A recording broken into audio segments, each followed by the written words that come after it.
From United Nations headquarters in New York, this is World Chronicle, an unedited interview program about major global issues. Here now to introduce our guest is the host of today's World Chronicle. I'm Michael Littlejohns, and this is World Chronicle. Over the last 3 decades, the gap between rich and poor nations has grown at an alarming rate. Restricted and unequal access to the world's financial and labor markets costs developing countries and their impoverished populations hundreds of billions of dollars more than they receive in foreign aid. A recent report published for the United Nations Development Programme, or UNDP, calls for a summit on human development and the creation of a UN Development Security Council to address narrowing the gap between rich and poor. Our guest today is chief author of the Human Development Report. Is Mahbub al-Haq, a special advisor on human development to the administrator of UNDP. Mr. Haq is also a former Minister of Planning and Finance in his native Pakistan. He'll be interviewed here at United Nations headquarters in New York by Ted Morello of Far Eastern Economic Review, Yvette Collymore of Interpress Service, and Bruno Franceschi of AFP. Mr. Haq, welcome to World Chronicle. Thank you so much. Mr. Haq, your previous reports have been somewhat controversial. Is the current one more or less so? Well, I think controversy is part of good dialogue, and I do hope that it is noticed. If there is no controversy about this report, I'll be greatly disappointed. You had an index. You started an index, a Human Development Index. HDI, was it? HDI. HDI, the Human Development Index. And for a couple of reports, Japan, I believe, was at the top of the heap. But Japan has been displaced by Canada. What is the basis for that? Well, this year we have updated all the information. We had to depend previously on data for literacy, which went back to 1985, mean years of schooling, which went back to 1980, life expectancy data, which was somewhat old. This year we have tried to get all 1990 data. And one of the, I think, impacts of this report has been the nations have looked around to update the statistics and to see that they are judged by their current performance and not past data. And that has really made a difference in the ranking of many of these countries. We hear a lot about the alleged failures of the school system in the United States. Yet, I believe the report gives the United States the top position in the number of years spent in schooling. Well, the United States does very well in terms of mean years of schooling because people do stay on in schooling system for a longer period. 12.6 years, I think, is the average for those who are above 25 that they have spent that much time in schools.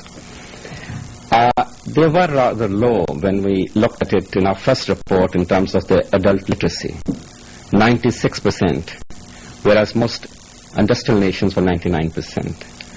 The U.S. protested that they were being judged by harsher criteria of literacy than other nations, and they have updated the figure to 99%. And we keep hoping that this reflects an improvement in the education and not only an improvement in the data. You say you keep hoping. Is it really the case, you think? Well, it's possible that the original figures were suspect. We have to give them the benefit of doubt. But President Bush keeps saying that he'd like to be an educational president. And I hope that there is still a challenge of education for him to surmount. And the data show as if they are doing very well, and it appears that it may not be entirely accurate. Ted Morello. Mr. Haq, perhaps the most controversial part of your last report was the Freedom Index, in which countries who were near the bottom, or even some of those which were not, the group of 77, the entire group of 77, protested and called for the suppression of it in this issue. Group of 77 being the developing countries. 77 developing countries, yes.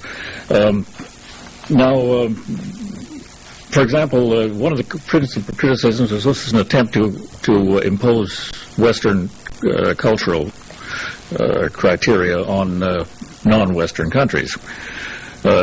Ambassador Razali of Malaysia, for example, said specifically zeroed in on the fact that the right to homosexuality was guaranteed, was one of your measures. Now, this has been dropped from this year. I don't know if it's because of the complaints or for other reasons. Is there a prospect of that being resumed in future issues, perhaps with less subjective? Let me say very frankly that the Political Freedom Index or the Human Freedom Index that we produced last year was certainly not our finest hour. It was not our own index. We used the work of somebody else, Charles Homana, which was done in 1985. It was based on old data. Even though there were 40 indicators of freedom taken from the Universal Declaration of Human Rights, some of them were misinterpreted. Like the right to privacy was misinterpreted as a right to homosexuality, where many countries protested. Like the right to technological progress was misinterpreted as a right to all forms of contraception. So I think there were some distortions in the index. What we have done this time is we got together all the best experts on human rights from the very countries, the developing countries which had protested about this index. And we had a very professional analysis. And now we come out in this report with a methodology which we believe reflects universal values, because we have looked up not only the Universal Declaration of Human Rights, all the regional charters, African, Latin American, proposed Arab and Asian charters.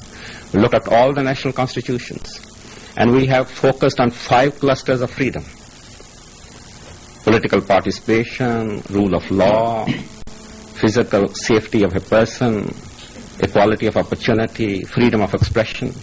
And these are accepted in all constitutions, in all charters. So as a result of it, we produced an index ranking all countries. What we are showing in this report are aggregates, not individual country ranking, because we believe that this is a process. We are not still at a stage where we can with confidence show country rankings. And in any case, what is more important is to show the link between freedom and development. And that is greatly reflected, analyzed, projected in this report. So we believe that we are taking the dialogue professionally along without putting any individual countries on the spot in this report. Yvette Collymore. Dr. Heck, bearing in mind the previous problems that you've had with statistics in the reports, how far would you say the rankings in the current report reflect the country's ability to keep proper statistics? How accurate would you say the report is? Well, it is true that social data have not been up to date and not very accurate in many countries. But one of the things which is emerging as a result of this report is a pressure on governments, as I was saying earlier, to produce more accurate statistics, to defend them, to make them comparable. International agencies are also working on it. And our own agency, UNDP, is now helping many developing countries build up the national capacity for better human and social data. Because ultimately, we can't plan for people if we don't even know about them. And as such, it is a much belated effort that there should be more investment in good statistics, because that can be the basis of good policy action. And a tremendous improvement has already taken place in the last 2-3 years. And I hope that this will continue. Do the developing countries request assistance of the UNDP? Many developing countries have assisted assistance, Assistance with data? With data, and also for formulation of the human development strategies for the next 10 to 15 years. The long-term human goals, their cost, how to implement them. And you cannot formulate these goals unless you know about the current situation. So it's a part of the same thing.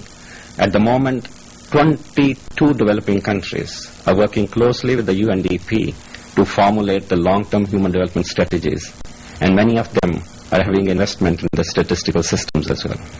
Bruno Franceschi. Mr. Hack, how do you explain why there is now a global understanding on the necessity to develop all over the world free markets and the maintenance of protectionist measures? I think one of the central themes of this report is that open markets are good for all nations, developing and developed. Of course, we have looked at it from the point of view of developing nations, that they are being denied $500 billion a year in global markets because there are restrictions on trade, on movement of people, on movement of capital. And this is 10 times as much as the assistance they're getting. Now, our central theme as such is, it's far better to enable the poor to have access to